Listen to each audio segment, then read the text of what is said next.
introduction, and thank you all for spending lunch with us. It's great to see so many faces. I feel very privileged to have an opportunity to speak about this talk today for a couple of reasons. One is just that it's obviously a very important issue, and all of our lives have definitely been touched by the earthquake process.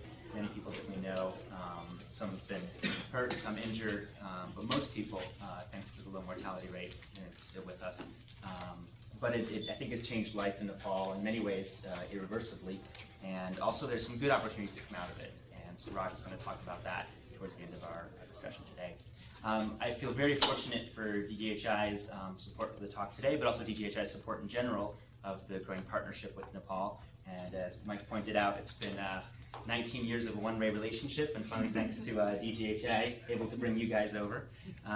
You do have to go back at some point. So both of my colleagues will speak first, and I'll provide a few comments. I'm going to reflect more on how the earthquake provided a unique opportunity to really advance DGHI's mission in Nepal in three areas. We were able to blend the idea of research, education, and involving students in the activities, and then also really doing service, so having a direct first-hand impact on people's lives. The first speaker will be Nagendra Lutel. Nagendra has a master's and is just about to complete his PhD in the Netherlands. He is the research manager at TPO Nepal. And when I say just about to complete his PhD, you'll see just from this presentation alone, I think he already has about 20 citations in here, so he's way ahead of the game. I've actually worked with Nagendra since 2006. We started at TPO at the same time, and so it's been an ongoing, very rewarding relationship. After Nagendra will be Suraj Korala. Suraj is the executive manager at TPO. We also started at the same time, so this is a 9-year running friendship and collaboration. Suraj's background is in demography, and he's just about to complete a master's in public administration as well. So we've got a lot to cover. I don't want to waste any more time. Nagendra, if you please come up and introduce the next talk. Thank you very much. Yeah. Thank you for your nice introduction. Good morning, everyone.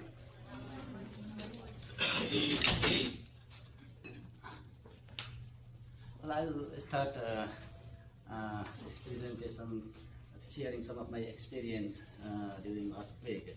You know, probably.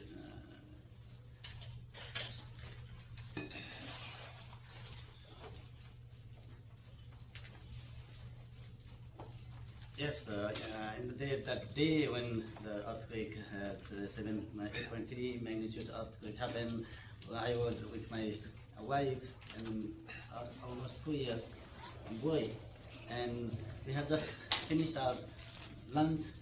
It was around 12 noon, almost the same time we are here.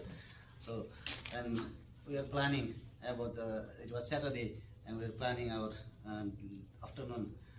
Making our plan. My son was saying, let's go to fun park to have some fun. But all of a sudden we had a huge shock, and we were all gathered and we captured the door because it was quite a huge shock, so we could not stand alone. So we all, three people, we grabbed the door and we stayed there, and in front of us there was a window. We saw falling down all this wall and some buildings outside, and we thought that we will not be surviving. But luckily, after a few seconds, it stopped, and immediately it was second floor. So we immediately went to the first floor. But unfortunately, there was a car there. It went back and stopped the main entrance. We could not open that because they're big cars, and I requested people from outside to help us. And they support to carry my son and I and my wife. We climb up the wall and went back. So at least at that time we feel that now we survived. And after a few minutes there was another shock again, but it was not that much high. And we whole day we stayed in outside, but we don't have like this open space. In Kathmandu we have only narrow road, and there's no space between one house to another house. And we were like, when there is a shock, we used to run away because we thought the building will collapse and we'll be dying.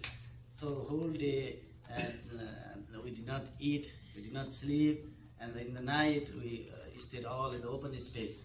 And we tried after 1 hour when there was no more shock, and we remember about our friends, our relatives, because I'm living with my four elder brothers, and we tried to contact, but mobile phone were not working, and it was in close distance, and I went there and see whether they're okay, but luckily all were okay, and we stayed almost 1 month outside of the building. But it was not possible because we are the organization working on mental health. There was we should definitely work, and we should start supporting people. And then I thought I should at least send my daughter, my wife, and son to my parents' house where there was no earthquake. And I tried to get a ticket, a plane ticket, but it was not possible because all people, they want to go outside. Luckily, I get a channel to make a ticket, and I sent them, and then I was alone. And I thought, oh, now I'm ready to support people. But when I come back, I was alone in the house. Then again, there was a fear. I could not go out. Especially, I used to go just to wash my face, but we did not take a bath for 2 weeks, because if I go to take a bath, then if earthquake happens, then I should do. And again, another problem was that my wife and my parents were calling me, come here, why you are there? But we had the responsibility to support our staff, to support the people, because we are the only one organization leading on mental health. So this was sucked, because I know I can share this whole day about my experience, but we don't have time, so I'll jump to other slides. So maybe we can, if we have time, then we can go in detail later. So the earthquake was on 25th of April, the first earthquake. It was a big, and it's a 7.8 magnitude, and after 15 days there's another earthquake, 7.3 magnitude, and the total deaths were around 9,000, and more than 450 people were displaced, and more than 8 million people were impacted. And another problem is that, like, we are still having aftershock, small earthquake. You can see until now 400 shocks that were more than 4 magnitude, and thousands of aftershocks less than 4 magnitude.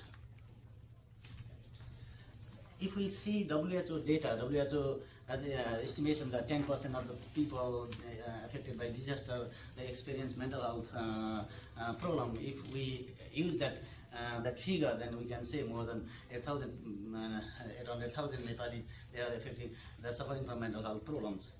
But we don't have exact data yet.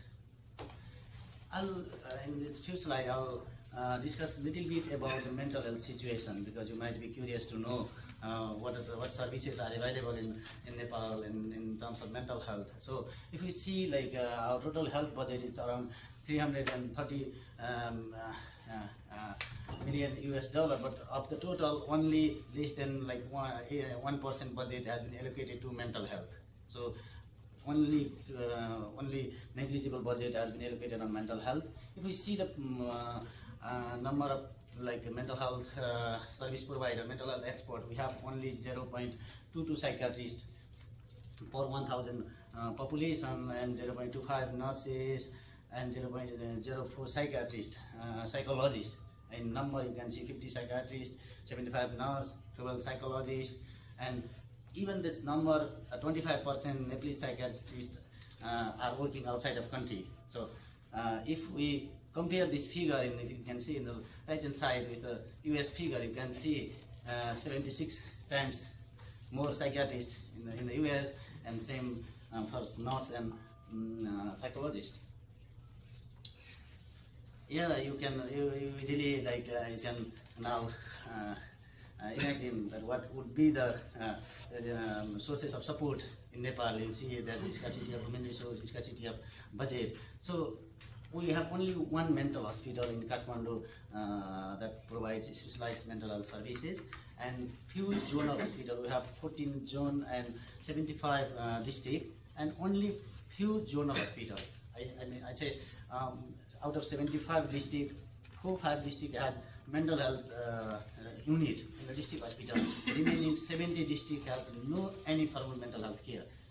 So traditional healer, obviously traditional healer are the main primary sources of treatment for the people in the community. You can see in the picture on the top that one of the traditional healer taking one bowl and doing some magic to cure mental health problem. That's our sources of treatment.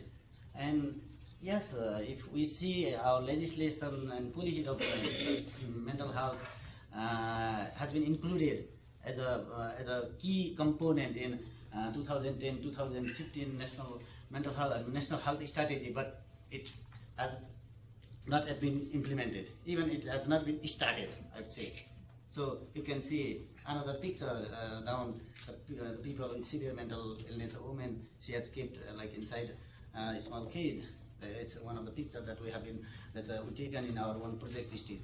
We broke that cave and took her to the hospital. Now she's doing well.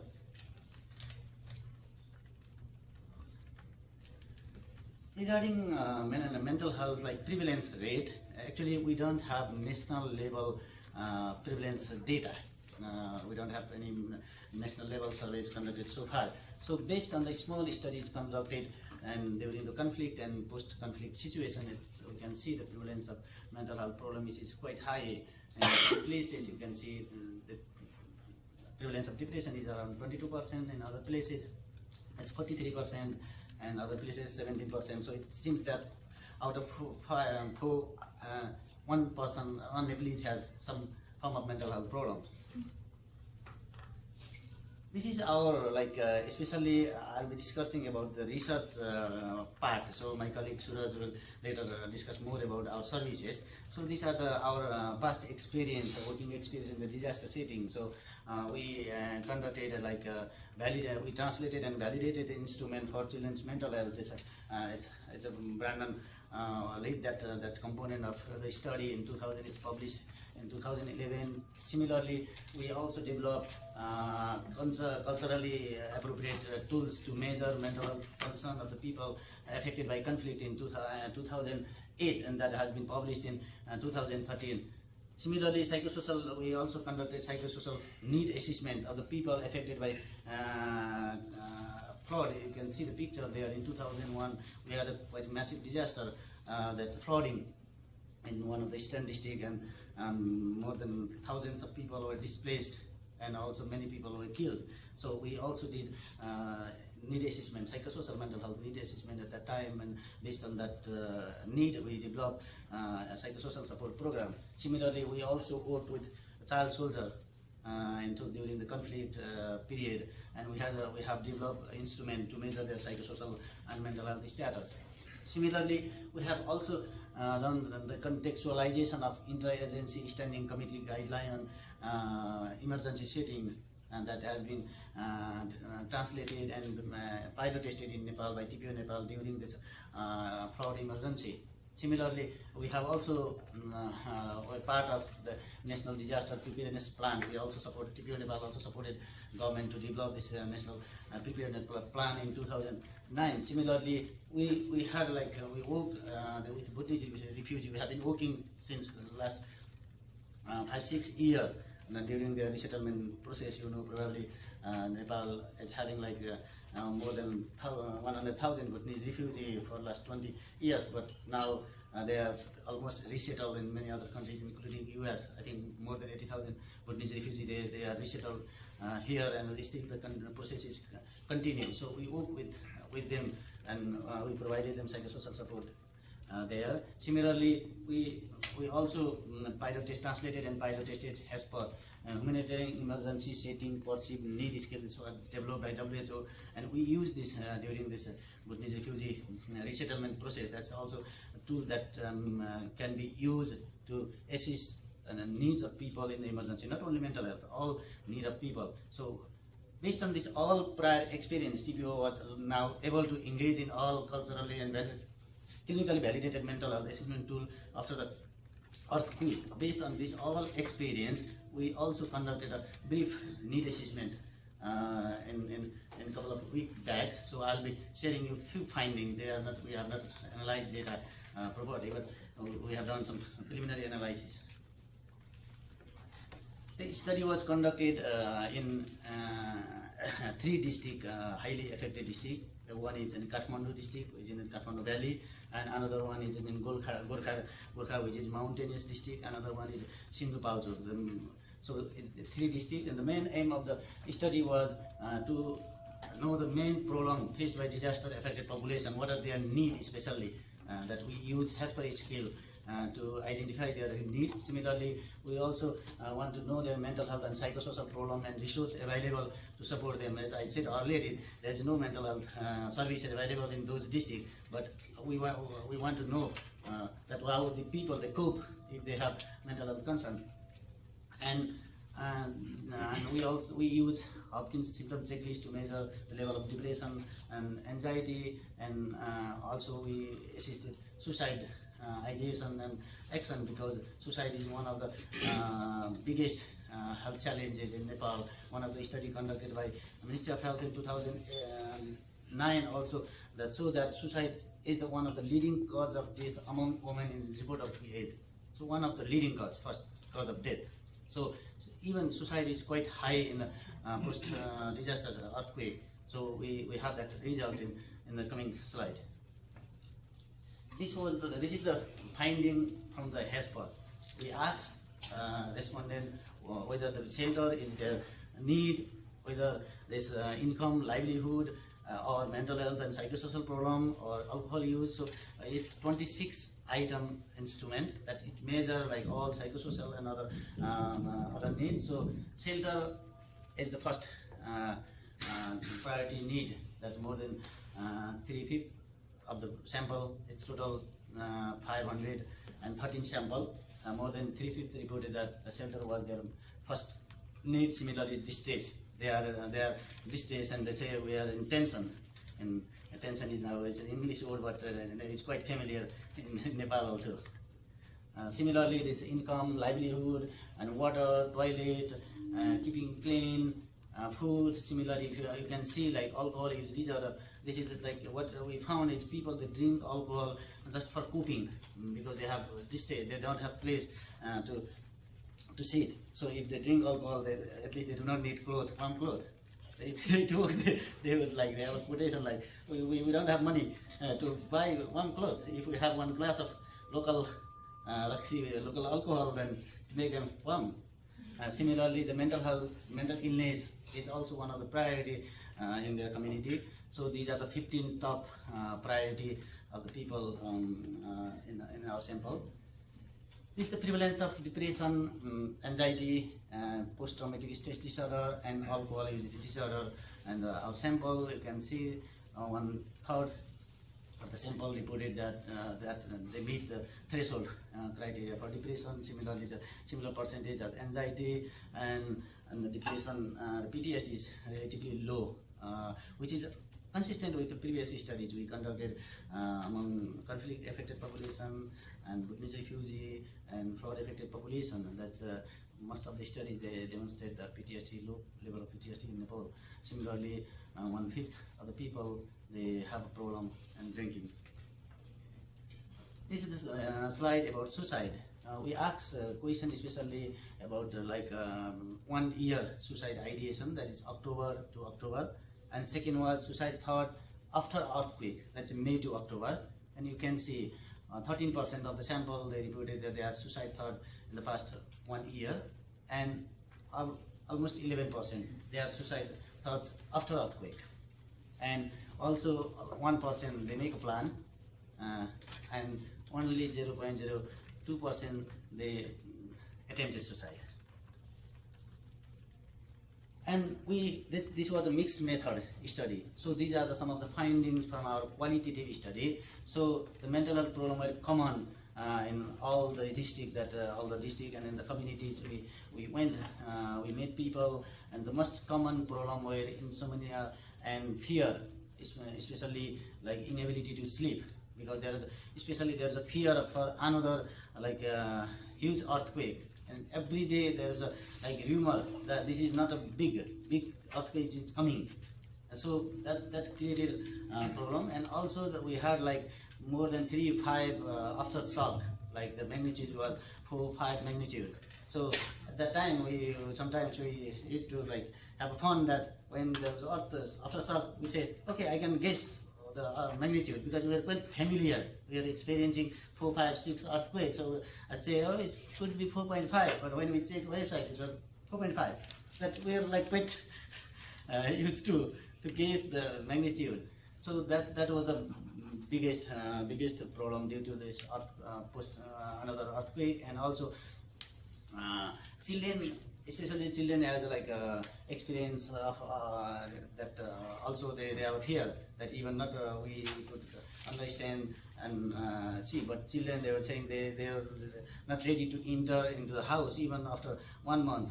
My child, they came back in 1 month. I invited them just 1 month later. But even my son, he was not ready to enter. And that time, few days we stayed in the ground floor, and then slowly we went to our room. Similarly, hopelessness was another problem, and feeling like power loss from the body. And one of the respondent was saying that, not a respondent, in the community we went there, they were saying that, oh, okay, we will be dying anyway, so why we need to save money? We are eating, like they were saying, we are cutting, sacrificing God, and we are eating everything. Why we need to save this? Oh, this hopelessness about the fear of dying. This sort of problem is there. And also there was some due to some inadequate knowledge about the earthquake. Many children who were playing outside in the ground, they entered into the house, and they tried to hide on the bed or table. Then they died. So this was also one of the inadequate information. Similarly, if we see about the mental health and psychosocial support in those districts, especially there's no any mental health service in the government system. As I said already, only 4 or 5 districts has mental health services. So this earthquake affected area, no mental health service except Kathmandu. Similarly, use of informal support and NGOs people, for example, talking with the family and friends, and meeting religious leader, community leader. For example, you can see the picture that one of our counselor, she's providing psychosocial support in the group. So these were the service that available after the earthquake. And you can see the picture that people there sleeping on the tent.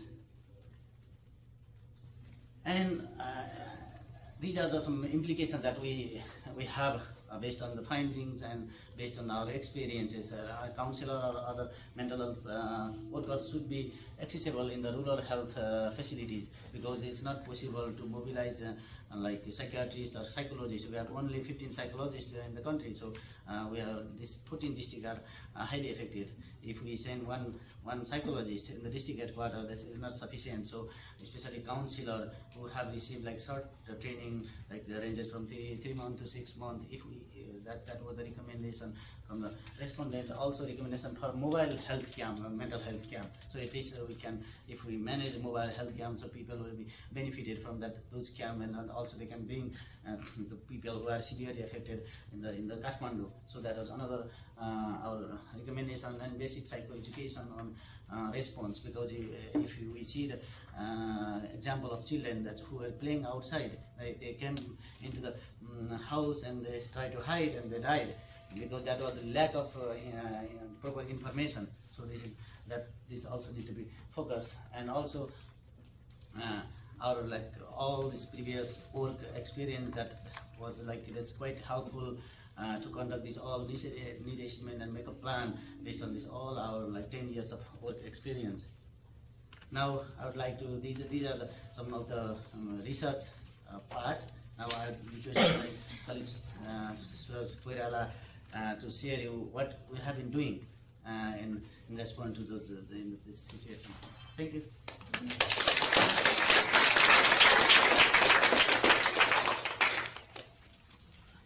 Thank you, my dear colleague, Mr. Nagendra, and thank you so much for this opportunity talking in front of you about the response of mental health and psychosocial response for the people affected by massive earthquake in Nepal. So you will see some of the pictures over there, but before that, going to the slides, as my colleague already mentioned about his personal experience, so I also would like to, give a little bit my experience while there was, the earthquake. I was also in my room with my baby, with my wife. So actually it was huge, strong shock, and we all thought that we'll be not going to be alive this today, because we could see a lot of, the buildings, little bit old buildings were collapsed in front of our eyes. But luckily we survived and we came outside. There's a lot of people on the ground. People were crying. There was also some of the casualty in our village, where the little bit older houses were there.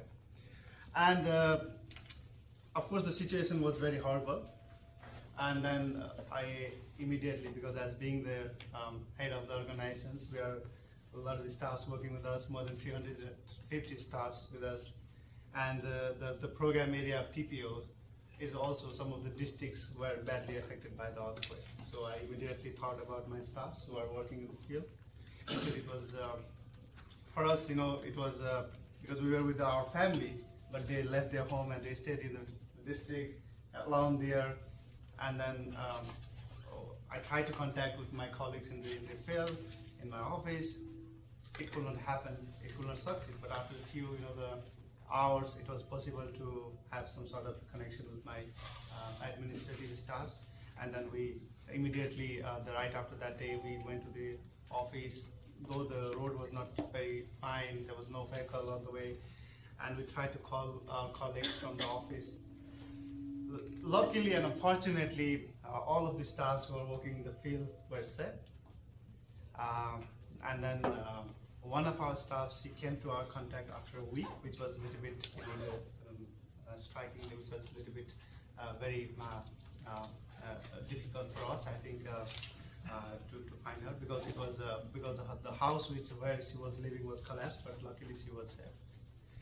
So the situation was very, as I said, is horrible, and then the people are badly affected. The magnitude of the earthquake is very severe. And then, as my colleague already mentioned, anyway, we had to go to the office because we also have to think about our staff. We also have to think about the people who are in the field, who are in the remote areas. We had to work because we are the one organizations leading in mental health and psychosocial field. But the problem is, how to work inside the office. Yeah, there's a multiple aftershocks. So that's why we set up all the things outside the office in our compound. You can see that our whole work office station is outside the compound. There's a planning meeting going on. We did that.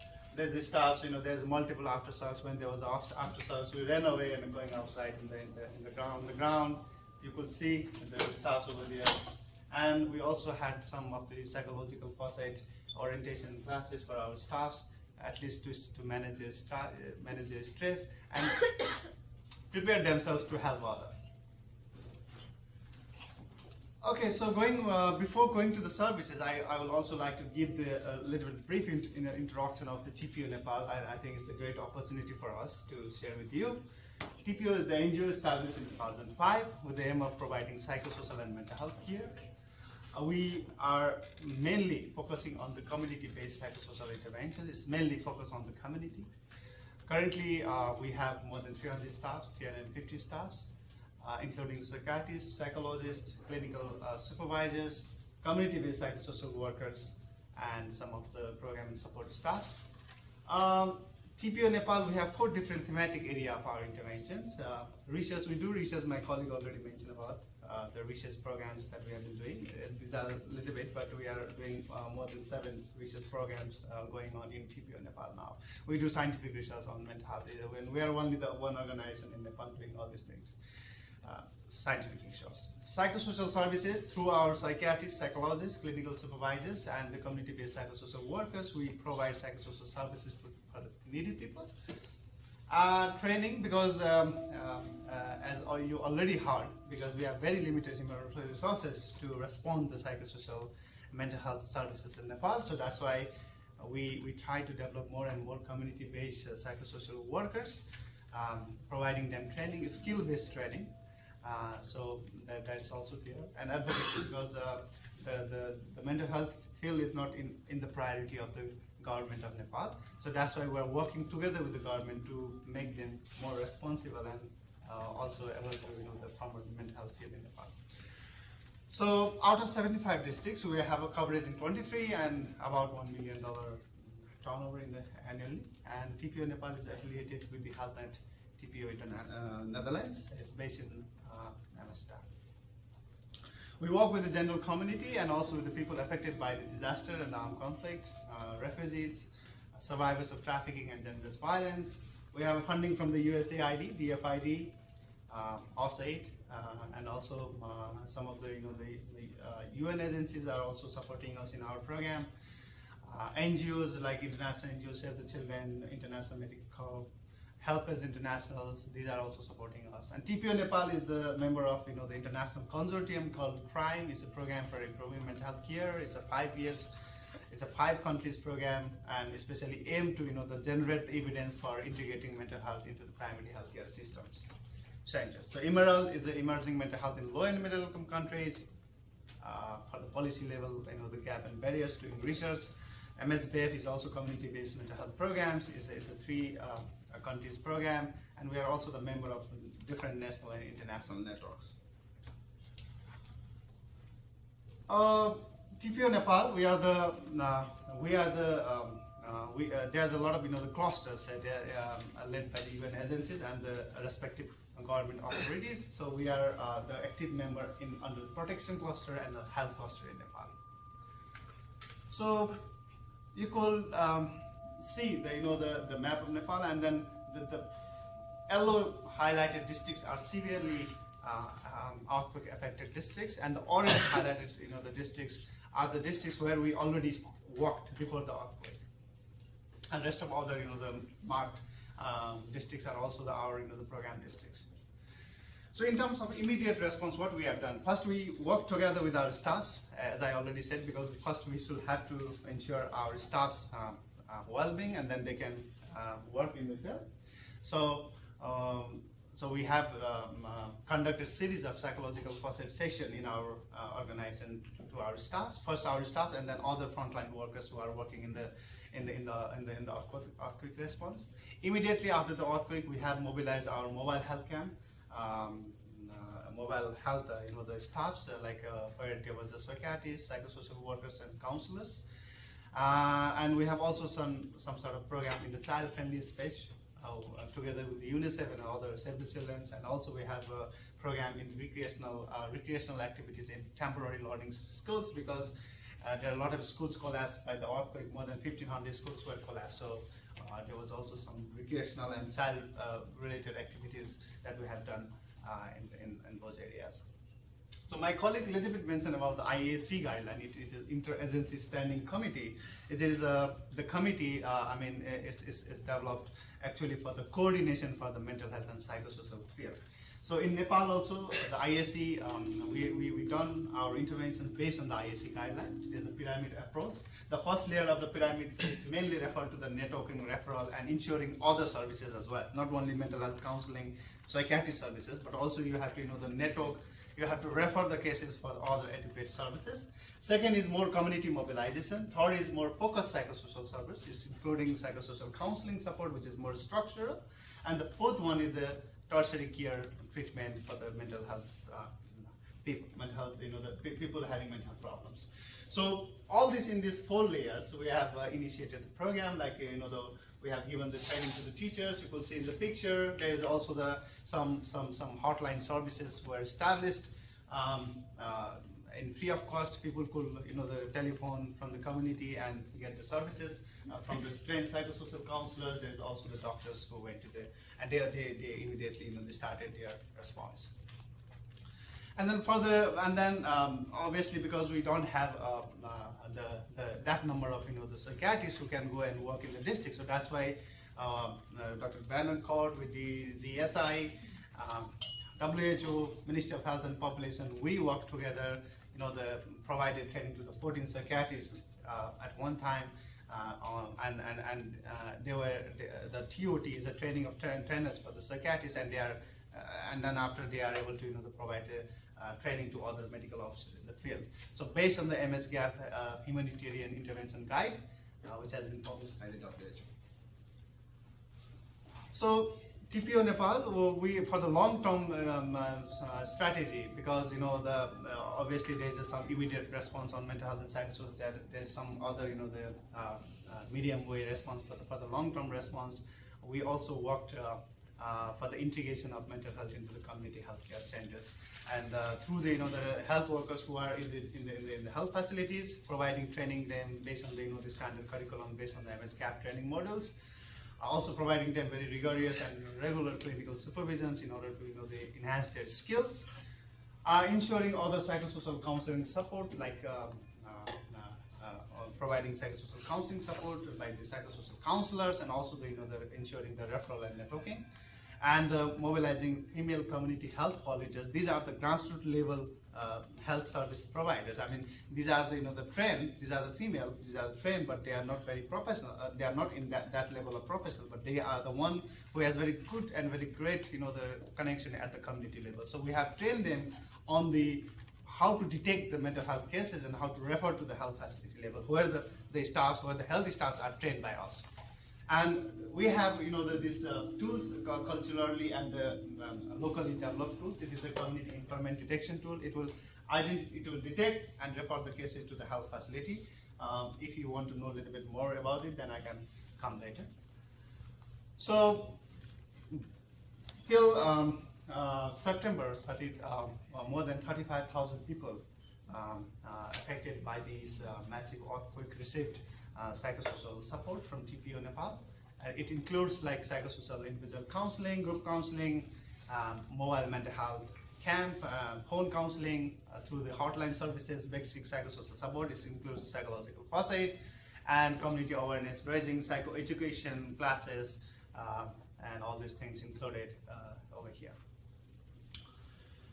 So my brief presentation is now I'd like to hold for a while. And then I would like to request Dr. Kaur to give the glance of how we work together, TPO Nepal, DGHI, how we work together in response to the earthquake in Nepal. Thank you so much.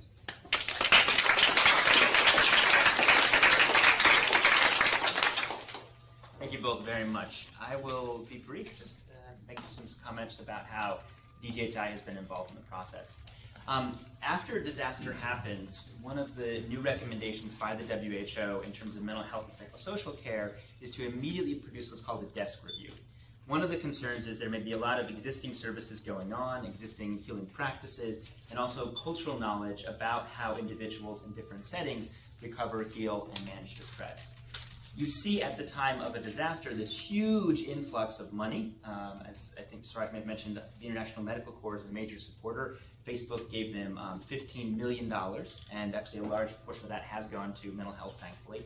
But these are individuals who have no prior experience in Nepal. So the goal of these WHO-supported desk reviews is to provide information to these new individuals coming in, ideally to help support their programs and at the very least do no harm, reduce kind of unintended consequences. So one of these has been produced for West Africa, for Ebola. There was one for Haiti after the 2010 earthquake, and there's one now available for Syrian refugee crisis.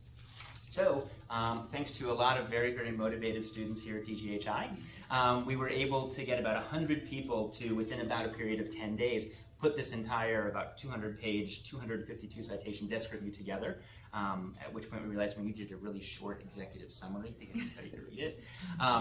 But it was a great collaborative experience. This was kind of the beginning of the realization that the earthquake is an opportunity not only for helping out people in Nepal, but also an educational opportunity for folks here at DGHI.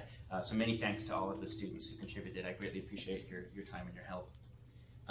The next part was then to engage in a training of trainers and supervisors. This was a very unique experience because when I started in 1996, there were about, 20, maybe 30 psychiatrists who were practicing in the country. Through the program this summer, we actually had 14 psychiatrists all in the same room at the same time for 4 days working on this project together. So it was very rewarding and I think very constructive because at the end of the day, although it was supposed to be a training of trainers and supervisors with regard to developing a primary care-based program, what we found was actually, in large part, it was an adaptation. It was realizing, well, there are these good WHO materials out there to be able to help support disaster-related primary care services, that they really need to be contextualized.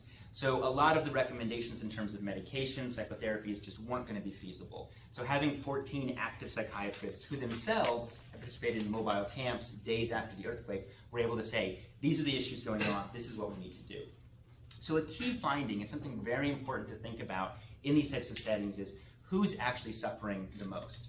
As you saw from Nagendra's very useful slides, about a 30% depression anxiety rate and about a 5% PTSD rate, and 20% for alcohol. If you compare that to what we found a few years before the earthquake, it's actually not that much different. And the psychiatrists really confirmed that. They said, these are the people who were in and out of care before the earthquake. These are the people who had subclinical, subtherapeutic levels of distress, who now the earthquake has kind of tipped them over. So for the most part, many individuals, although distressed, just like Suraj and Nagendra described in terms of many of our friends and family, they were able to manage and cope together, but it was those individuals who had kind of ongoing, untreated mental health problems who really needed the most intensive and sustainable care. This is an important issue to keep in mind because you can't just do one-time response services. These are individuals who are going to need appropriate services throughout their lives. The other aspect of it was to make sure that in the process of doing this, we weren't creating more stigma. What we found in 2005, 2006, right after the 10-year war ended, was a lot of the programs being done for PTSD were actually more stigmatizing and more distressing than not getting services because of how things were explained. So we made sure that there was a psychoeducation component to these primary care services that really was in line with how people described experiences in a non-stigmatizing way. And then the key was that this wasn't going to be a parachute program. So many organizations in Indonesia, in southern India, in Haiti, dropped in right after a disaster. They're there for a couple of weeks and then they're gone. We want to make sure, consistent with TPO's overall work over the past decade, this is going to be a long-standing systems change. Therefore, we have to partner with the government, which is never easy, but needs to be done. And that while the training is important, it's really the supervision that's the key. So what we have now is a multi-tiered supervision system where psychiatrists train through our program, go out to the primary care centers, they train health assistants, they train primary care doctors, but then they're actively engaged going forward. So there's first 2 weeks, a 24-hour mobile phone service available to call at any time if you have any questions, trying to provide services. Going forward, there are bi-weekly mobile phone supervision sessions, there are monthly in-person supervision sessions, and then we do Skype supervision sessions of the supervisors. So the idea is really trying to build capacity that can stay within these health facilities beyond just the earthquake response. Here's just a brief example of a really condensed, rapid 5-day training. Although it's really brief, the key really is in these supervision sections. The biggest challenge, and this is something that we've faced with many of our programs, not just with the earthquake, is ultimately about what the government provides in terms of medications and support. So here's a list of the medicines that are available. So as you can see in terms of a health post, only 1 medicine available, primary health centers, 2 medicines available, district hospitals, about 6 free psychiatric medicines available. So with regard to treating something like PTSD, the majority of people naturally recover. About 2 out of 3 people recover within a year, and about 80 to 90% recover within 3 years. Except in one condition, which is you give them a drug that prevents the recovery. That drug happens to be something called Xanax. That's the one drug that's available everywhere. So this has been a major problem in terms of actually trying to get the right services. So in many ways, we're trying to do a do no harm and direct people to doing more psychosocial services, supportive counseling, and not give out the only drug that the government makes available to them. This has also led to bolstering a lot of our activities that are liaising with the government, really sitting with the government and say, we need to change the national essential drug list and the free drug list.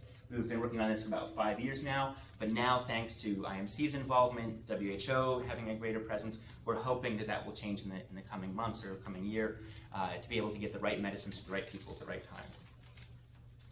time. The other issue is how, in a good way, the earthquake has made mental health a little bit less stigmatized. People can talk about these symptoms, everybody has them. At the same time, there's been a change in how people explain things so that everything is a result of the earthquake. And this is especially an issue in terms of the media. There's this report that came out in July when I was working there about how all of these suicides are earthquake related. We don't actually know that. The data collection is very poor. So to be able to say all of these mental health problems that we're seeing are specifically related to the earthquake, I think is short-sighted.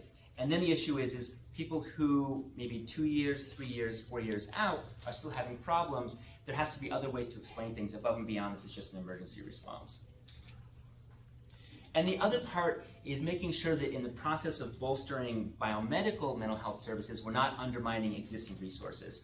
So in one of our discussions yesterday over with the political science group, we were describing some of the existing rituals folks are already doing. So one of these practices is called Bhumi Puja, which is essentially a worshiping of the earth, appeasing of the earth to help calm it and prevent aftershocks and future earthquakes. And people subjectively describe how therapeutic doing this is together.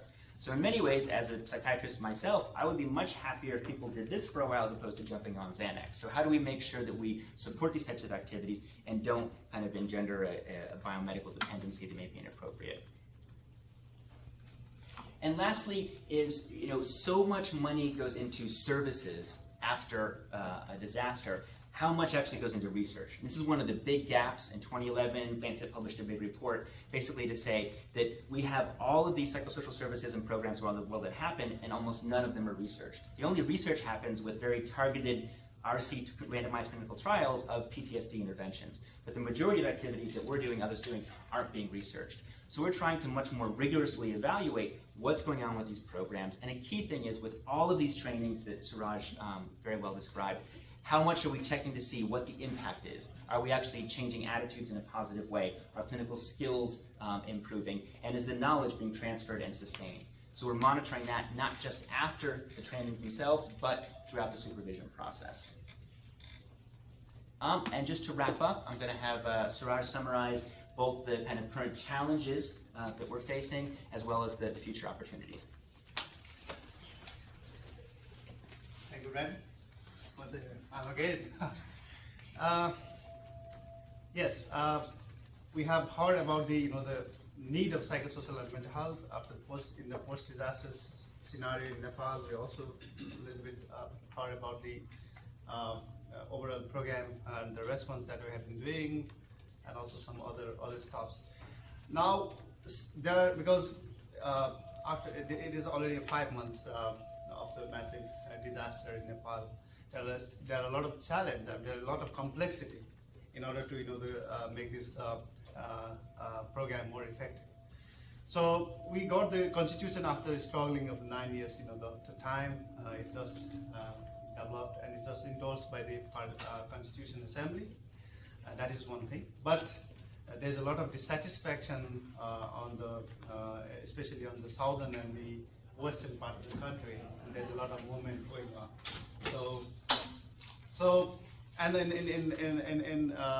as a consequences, there's a blockage in the border, and Nepal is rely on for our very essential stuffs like petrol, food, medicines that it comes through the from India or through the India from other countries.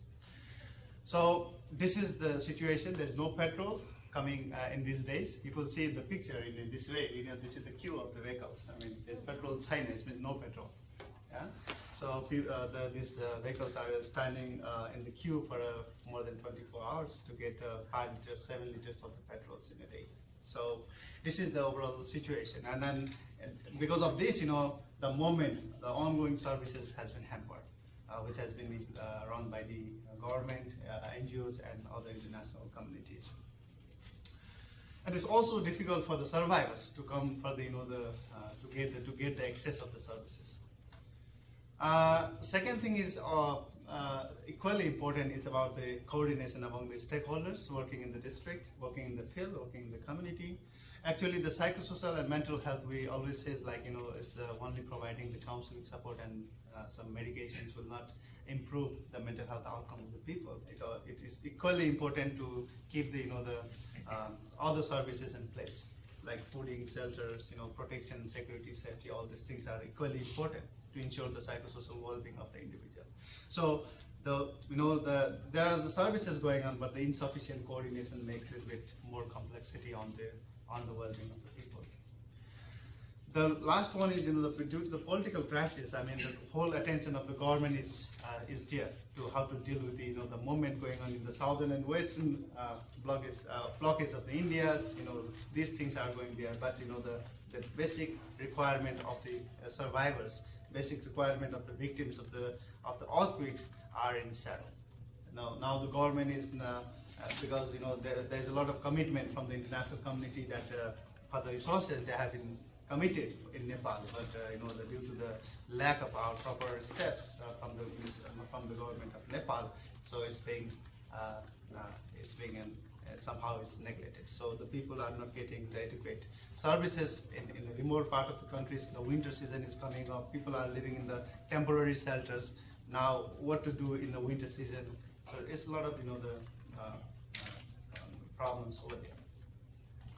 Despite these challenges, I mean, there's the challenges, and at the same time, there's also some opportunities for the mental health and psychosocial development in Nepal in the post-disaster, especially in the post-earthquake scenario. Now we will see the increase, the community awareness on the mental health and for the sustainable mental health services. Actually, my colleague in his need assessment, I mean, is also talk about the sustainability of the services. And only providing some sort of training will not, will not, improve the situation. So that's why what we thought, okay, and then we initiated the 20 days, at least 20 days community-based psychosocial training for the frontline workers who are based in the community. They will not come outside from there. So if we provide them services, they will be remain in their community. At least the basic services will be ensured. So that is something that comes from the community, which is something good to push the government also to keep this agenda in the priority. There's also the acceptance, increase the acceptance and seeking for the mental health services. Now the district health office, they are now demanding for the mental health services. So that's also something good. Now we have, before earthquake, we had the 2 or 3 districts program, in 2 or 3 districts psychosocial and mental health program. But now we have a program in 5 additional districts where this, the earthquake hit it badly. And there we have found the involvement and engagement of government is quite significant comparing the before situation. There's also some international NGOs coming for the resources. I mean, they are giving a little bit more funding on the mental health. Otherwise, we are very much struggling with the funding, getting funds for the mental health services. Mainly the many donors who like to see invest their money in some tangible things, and there's always a challenge to show the differences on mental health and psychosocial in a short time. So that's why, but now in the disaster, in the post-disaster, there's a lot of other NGOs and donors come up with the funding, and it also increased the overall, the scope of the mental health field in Nepal. So other thing is, like we have developed materials, tools in our previous project, and now we could, use and expand this, the instrument, these tools in the earthquake scenario, which also ultimately promote the mental health field in Nepal. So our presentation is almost over. Thank you so much for your attention. And if you have any questions, I think we are here to respond. Thank you so much.